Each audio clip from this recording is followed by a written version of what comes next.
So we have the sympathetic nervous system and the parasympathetic nervous system.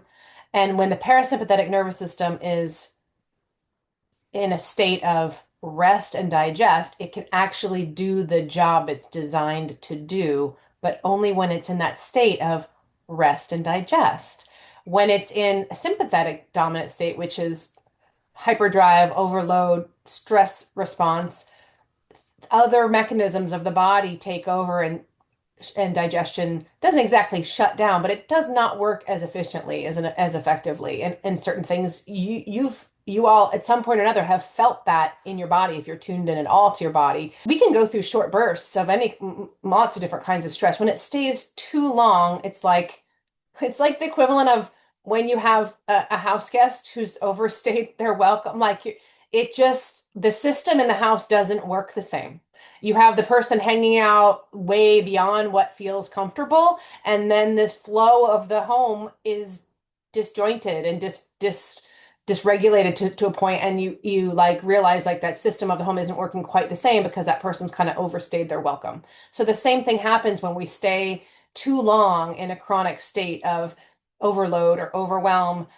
The system of the body doesn't operate the same, and also other areas have to shut down because our body's main job is to survive. So then the energy and the attention goes towards survival, and that is all. And then everything else gets pushed to the side, which means all these other mechanisms of the body don't get fed or tended to, and frankly don't, it doesn't, your body doesn't care that they're like not being tended to, because all it cares about is surviving and staying safe. Relationships impact our nervous system in multiple ways, and they feed us in multiple ways across the whole spectrum. And there are times when, if the state that one stays in a stress response in relation to a relationship, if it stays inflammatory for too long, then our nervous system is not going to feel or be able to do much healing because we're staying in that inflammatory state in a chronic kind of way.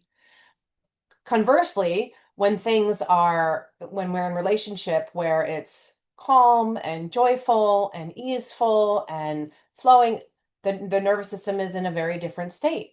The brain is in a different state too. The brain and the nervous system, they cohabitate, they work together, but that these things happen at different times in different kinds of relationships, first and foremost with ourselves, and then from there, the other relationships in our lives.